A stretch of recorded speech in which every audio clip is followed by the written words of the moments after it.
Hola, bienvenidos a este video que fue elaborado por mis compañeros Granados Paulín José, Ochoa, Gracia Rafael, Espinosa Garnica Verónica Jacqueline y un servidor Hernández Ortega Aybar Rafael,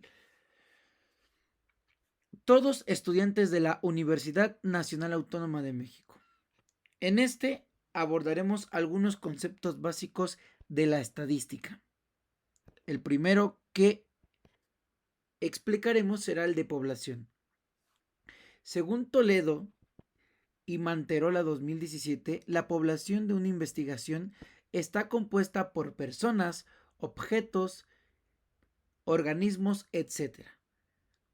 Estos participan en el problema de investigación que previamente fue definido y delimitado por el investigador.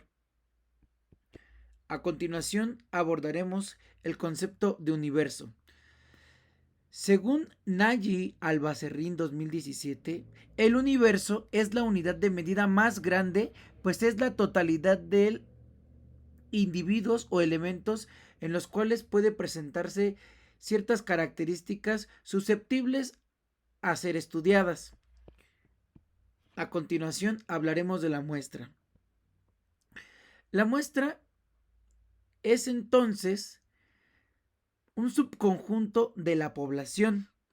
La importancia de la muestra es mucha, porque ésta impacta directamente en los resultados de los estudios. Por lo tanto, la muestra debe cumplir con ciertas características que serán alusivas al tamaño de la misma y la elección de las unidades de muestreo. Cuando hacemos una investigación y estamos en etapa de muestreo, siempre hay que tener en cuenta que hay varias formas de hacer este mismo. Los dos principales son el aleatorio y el no aleatorio. Y estos mismos se dividen en subcategorías que más adelante se analizarán, pero primero tenemos que diferenciar el uno del otro.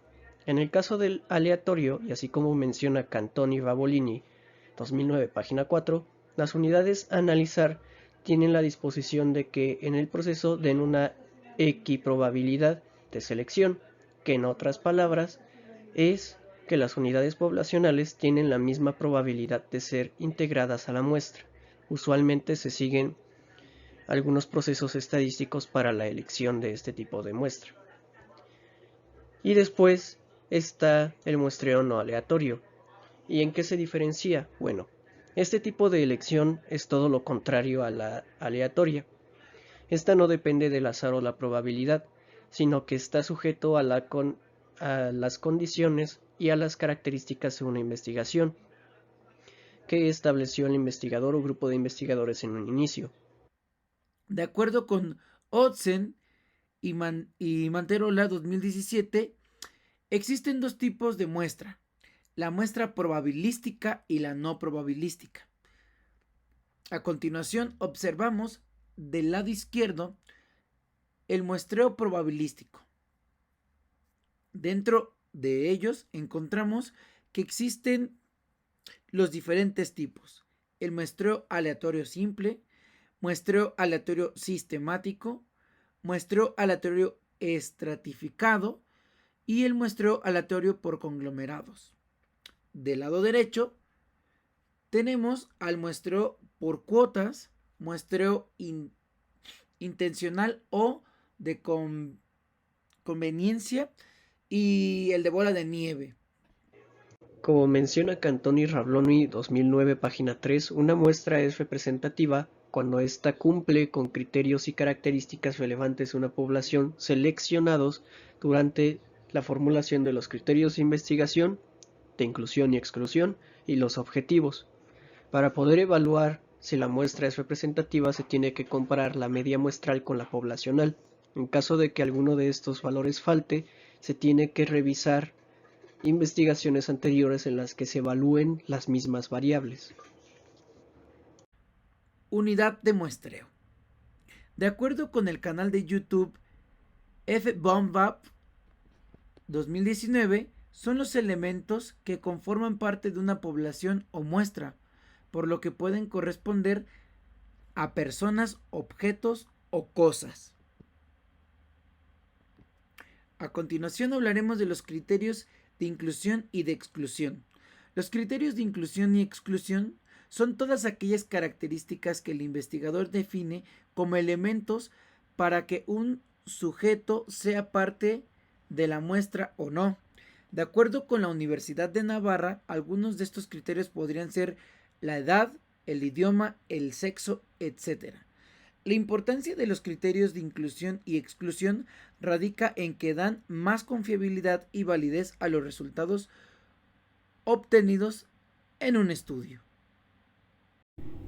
Técnicas de muestreo. Según Cantoni Ribolini, 2009, el muestreo es un elemento clave en la metodología de la investigación, ya que implica seleccionar a un grupo de elementos que se utilizarán para dirigir un estudio.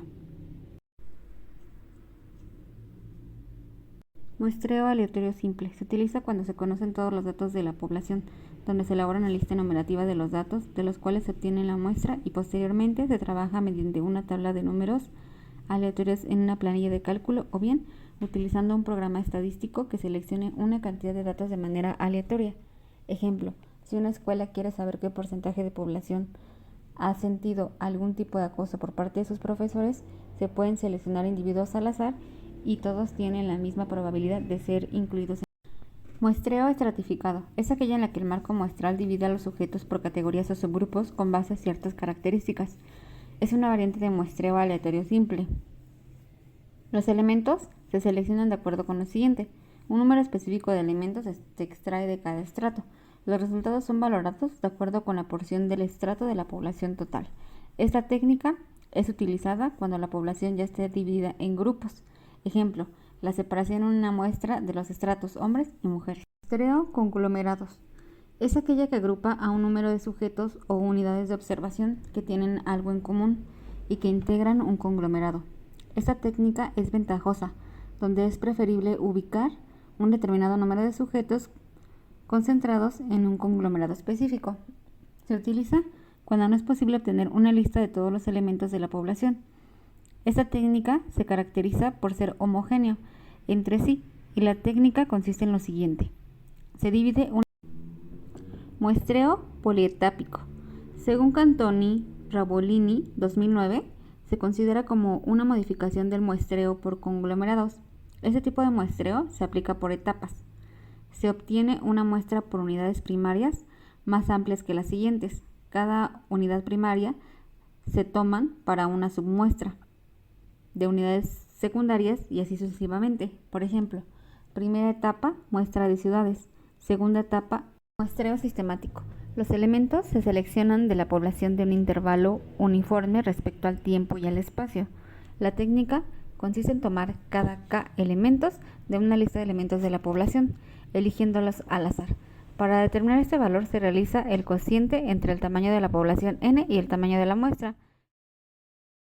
Cantoni Ribolini identifica 4 formas de llevar a cabo un muestreo no probabilístico o no aleatorio: por cuotas, de juicio intencional, incidental y por redes, o también conocido como bola de nieve. Por cuotas se refiere a reproducir determinadas características de la población en un grupo o muestra más reducida, siempre y cuando dicho grupo sea de una proporción semejante. Por ejemplo, determinar las zonas del cerebro que más se ven afectadas por el uso de ciertos estupefacientes o psicotrópicos. El juicio o intencional, o también conocido como selección experta, será el investigador quien decidirá los elementos más adecuados para llevar a cabo la investigación. Tiende a ser una población pequeña y se puede utilizar en casos extremos, típicos o raros. Ejemplo de ello puede ser una encuesta sobre técnicas de relajación y efectividad de las mismas en pacientes con ansiedad crónica. En incidental es cuando la muestra se forma por sujetos a los que se llegó fácilmente y que se encontraban tanto en un lugar como en un momento determinado. Esta técnica se utiliza hasta que se alcance el tamaño de muestra deseado. Para este caso podríamos plantear un sondeo dentro de una universidad, orientada a conocer si los estudiantes padecen de un alto grado de estrés académico. Por redes o bola de nieve, se trata de localizar a los individuos por medio de determinadas características. De forma similar a la forma incidental, se utilizará hasta alcanzar el tamaño de muestra deseado. Un ejemplo de ello puede ser una investigación sobre el nivel de calidad de vida en personas que padecen diabetes. Dicho estudio se le transmite a más pacientes que sufran esta condición hasta alcanzar un nivel de muestra deseado.